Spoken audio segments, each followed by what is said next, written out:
of course, and I think we have a few other callers coming in. But first, as you know, the current Queensborough president is going to be retiring, Helen Marshall, and that means there's a wide open race, and there are a number of candidates.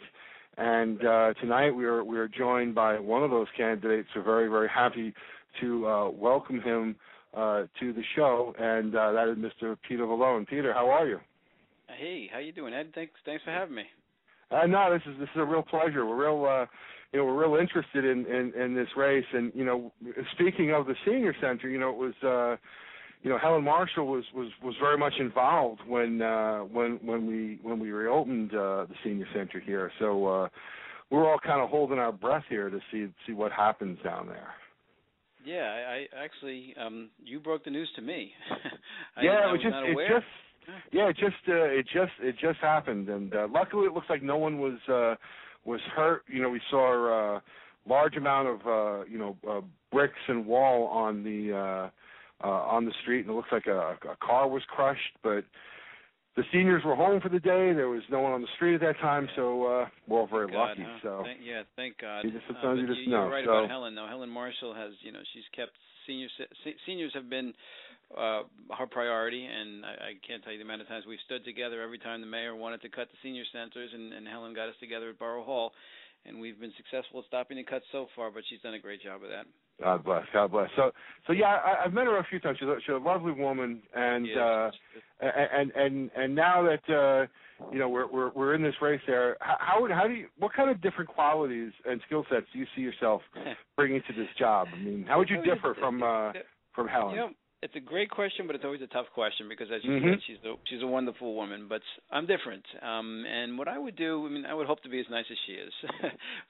But what I would also do is I would take a look, and I am taking a look at the other borough presidents, and I want to see what they do best, and I'm going to incorporate that into my borough presidency if I'm lucky enough to be elected. And for example, Scott Stringer does a lot of policy. Smart guy. We've worked together on animal rights a lot. I'm an animal rights activist. When it comes to the Rockaways, we've got to make some policy, get some experts in there, figure out the best way to rebuild that better, stronger, greener, and by the way, quicker, because those poor people are sitting there completely unprotected from another storm that hits them. But policy would be one way. Another way would be look at the Bronx the Bronx Borough President, and he does a lot of he's involved with City Hall. I'm going to stay involved with City Hall. Helen doesn't do that. Ruben Diaz and I are working on bringing my gun offender registry, which we passed here in New York City, and which puts people on a registry if you're convicted of a gun offense for 5 years, and you've got to go to the precinct and sign in every 6 months. We want to make that statewide, but Ruben does I don't always agree with him, but he gets involved in City Hall politics and legislation. Marty Markowitz, we all know, cheerleader extraordinaire. But he's the voice of Brooklyn, and I've kind of been the voice of Queens, even though I'm just a local Queens council member. When it came to our streets not being plowed, I was the loudest voice out there. I had the first hearing and made sure that we got plowed after that. When the Northwest Queens had a blackout in 2006, I took on Con Ed. When the Queensboro Bridge was stolen from the people of Queens, there was no one else there was no one else with the guts to stand up for Queens, because the mayor and the speaker threatened everybody. They were together on it, and they're very powerful, and everyone else put their heads in the sand, and I was the only one to stand up for Queens County. They would never have taken the Brooklyn Bridge. Marty Markowitz would still be chained to it, I think, if they tried to change the name of the Brooklyn Bridge. But they took our bridge, and I was the only voice, and I got punished for it. I got cut 60%. And the Vallone scholarship was cut from CUNY. I got punished. I was told I would be punished, and I was punished. But the people of Queens did not want that to happen, and it happened because no one else stood up. And so I would look around at the other board presidents. I'd bring my own personality to the job, my own priorities. I'm a public safety expert. I was a prosecutor for 6 years. When I graduated law school, so a long time ago. I was public safety chair for the last 11 years, working very closely with Ray Kelly to keep crime going down another 35% since 2002. And the other thing I bring to this race that no other candidate does is I'm a business person. Queens is made up of small businesses, especially in our immigrant communities. And, what government is doing is just outrageous with the laws the city council and the state pass every week, just with more regulations and more rules and more fines and the taxes and the morass of city bureaucracy. Every time I go out on 30th Avenue hearing a story for, to have some food at an outdoor cafe or something, the owner sits down next to me and just tells me about the fines they get. My good friend who owns Ovalia, one of the drain pipes was an inch closer to the drain than it should have been, and he got a fine. One of the things we just did this week, actually, is we passed a bill that I was a sponsor of that told every city agency, we want to know by August what fines you're giving our businesses that should be warnings, that don't have anything to do with safety, and when you should go in there and you should warn them first. And so by August, they're going to come back to us, and then we're going to mandate that there are warnings, that you don't fine these people every time you walk into their store, because the businesses, they're providing the jobs, they're paying the taxes for our social services, and government is just not helping them. And I'm a business person, I'm a public safety expert, and that's something I bring to the office that we don't have now, and that no one else running does. I'm real glad to hear that, because I won't bore you with detail, but we have had our battles, especially with sanitation.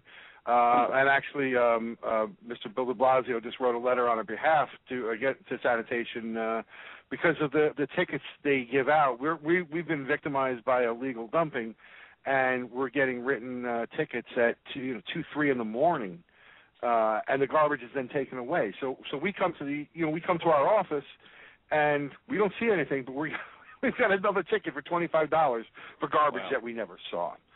So it's the city in there's a lot of things that are broken, and I'm glad to hear that. Now you spoke about safety, and that's a topic that the residents of Woodhaven are interested in now, because Woodhaven Boulevard was designated through a study as the most dangerous road for pedestrians in Queens. And recently, Woodhaven Boulevard. Woodhaven, huh? Yeah, we're number one now, and lucky you. Yeah, but I did not recently know that. there's been a little controversy over the topic of speed cameras, and there was some discussion about that. Can you tell us your view on speed cameras? I have not come down on either side of that yet. I don't love them. I'm not. Even with the red light cameras, they're potentially useful, but I can't tell you the amount of people who've been hit with tickets when the yellow light was not fully 3 seconds. What are you going to do? You're going to fight it? How are you going to time that? And now we're going to have speeding tickets given out, by cameras. There's a lot of discretion involved in speeding tickets. If it's 4 o'clock in the morning and you're going 5 miles an hour over the speed limit, it's a little bit different than at a different time of day and different circumstances. My priority would just be to get more darn cops on the street and have them focus on our roads. Right now, I spoke to Rick Kelly about this, and he and I, this is one of our few big disagreements, but the police have not arrested one driver for reckless driving anywhere in New York City. That's outrageous. You get speeding tickets, but if you speed through an intersection and backwards at 50 miles an hour and people jump out of the way and you don't kill anybody, you're not getting arrested. The police are going to say it's a speeding ticket, it's a driving violation. They don't charge you with a crime. They can do that right now. Get our police out there. Get these reckless drivers off the road. Right now, if you call the police and you say this guy just went through a red light, he'll say I had to see it because it's a violation, which is technically true, but they don't have to because it's reckless endangerment, which is when you create a grave risk of injury. So we should need to enforce the laws we have right now. If we had more cops, and you just mentioned crime. Crime is not just going up where you are; it's going up through all of Queens, through the entire city for the first time in the last 20 years or so, and it's something I've been warning about for a long, long time. Our police force in 1991. When things were, really bad, crime was 75% higher than it is today, so we have to keep things in perspective. But in 1991, we had 31,000 cops, and my father implemented the Safe Streets, Safe City program, which increased the police force from 31 to 41,000 cops. In 2001, when we were attacked, we had 41,000 cops, and we had started to bring crime down tremendously with those cops. After that, because of budget cuts, and I've been fighting against it every step of the way, the police force has dwindled from 41,000 in 2001 to under 35,000. That is why, Ed, you don't see the beat cop anymore. You don't see the bike cop anymore. You don't see cops out there focusing on speeding or any quality of life type stuff because they're barely able to get to the emergency. They're just not, especially in Queens, especially in the good neighborhoods like Astoria here where I am and where you are. They take the cops from us every day and bring them to the other neighborhoods. There just aren't enough cops. That's the number one reason. And the second reason that crime is going up is in 2009, Albany completely eliminated the Rockefeller drug laws. I fought against it. I wrote op-eds in the Post and other papers saying this will result in an increase in crime, and unfortunately it's true. You cannot allow drug dealers back on the street over and over, and getting rid of the Rockefeller drug laws allows a drug dealer to be arrested 1 time, 5 times, 10 times and say, I'm an addict, Your Honor, and the judge, over the prosecutor's objection, will just put him back on the street. And if you talk to your police friends, they'll say, we just stopped making drug arrests because they just come back out the next day. It's not worth all the resources we have to put into undercovers and things like that and the danger we have to go through. And when you put drug dealers back out on the street and you have less cops, crime is starting to go back up. And it's one of the reasons I want to run for borough president, is to keep the focus on public safety for the people of Queens. Excellent. Very, very good. All right, shifting gears here for a second. Now, as Queens Borough President, one of the nice part of that job is you get to play ambassador to the world for our borough. So let's just say you're over someplace, you're with friends, you're sitting outside the cafe, Eiffel Tower, 2 French kids come by and they're talking about where they're going to visit. They don't know they're going to visit Queens, or they may go to Chicago. How do you sell them on Queens? How do you tell them this is the place to visit? I got to tell you, Ed, I've done like 15 forums now with the borough president candidates. We had one this morning at St. John's with the Queens Economic Development Corporation, and you ask much better questions than I've been asked so far. I've never been asked that question sitting at the Eiffel Tower. Well, I mean, all of us, I'm a lifelong Queens resident. My law firm has been here in Queens since 1932 in the same location.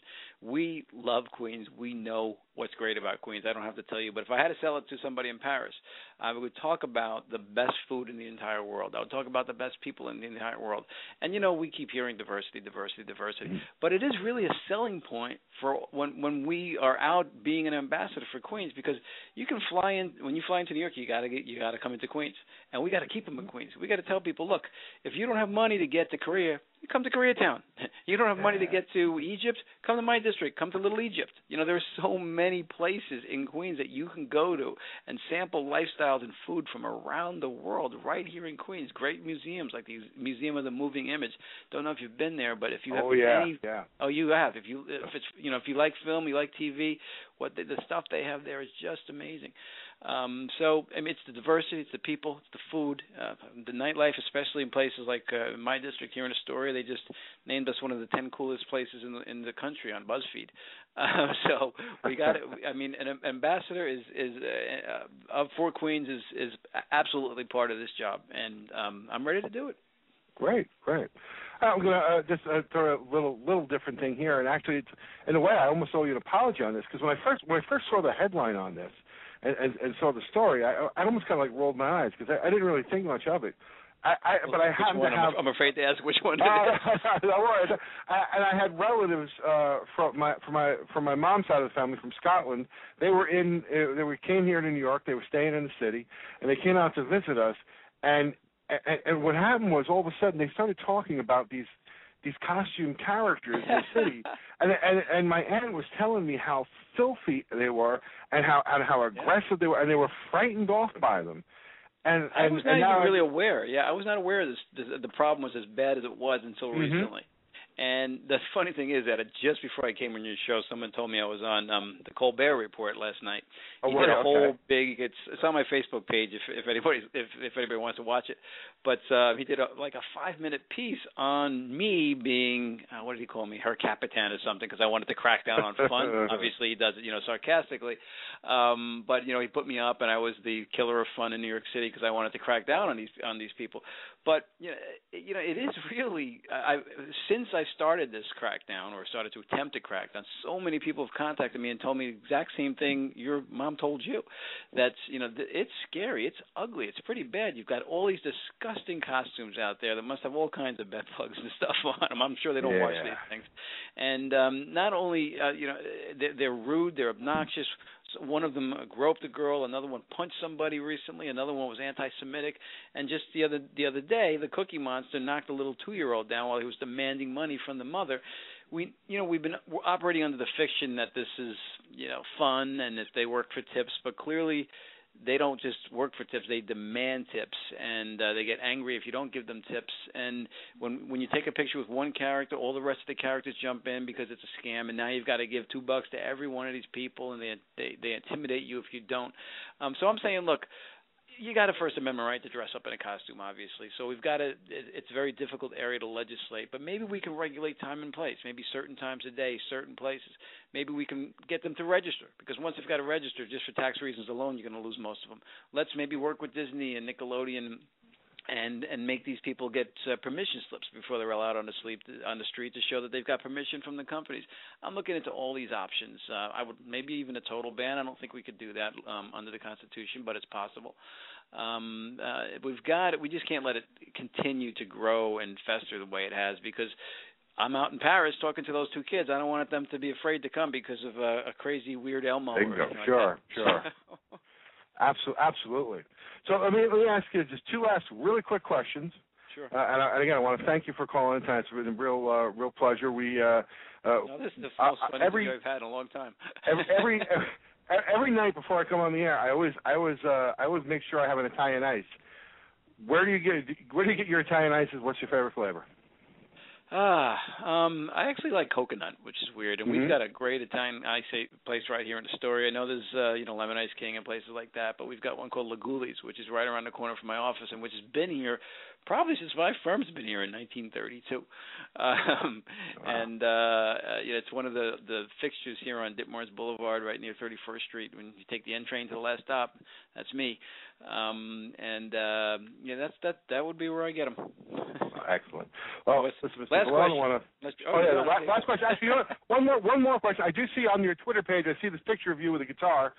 What's your favorite solo? Back when I was 17, I actually learned to solo to Stairway to Heaven, and I think that was my most shining moment ever on the guitar. I love that solo, and from a different vein, if you've ever heard "Feels So Good" by Chuck Mangione, that has the most awesome guitar solo that I've ever heard on it. But a lot of people don't know that I play 4 instruments. I have this Law and Order reputation, and there are worse reputations to have than that. But I'm an environmentalist. I ride a Harley. I play 4 instruments. There's a lot to me people don't know, and hopefully they'll find out in the next couple of months as we go through this borough president campaign. Excellent. Well, once again, I want to thank you for calling in and wish you luck, and we'll see you at our meeting at the Woodhaven Residents Block Association on the 20th. Is that okay? If you say so. My schedule's so busy. I'm sure if that's where I'm going to be, that's where I'm going to be. Thanks for having me. Thanks, man. Thanks so much. Have a great night. Bye-bye. That's Mr. Peter Vallone calling in, and we appreciate that.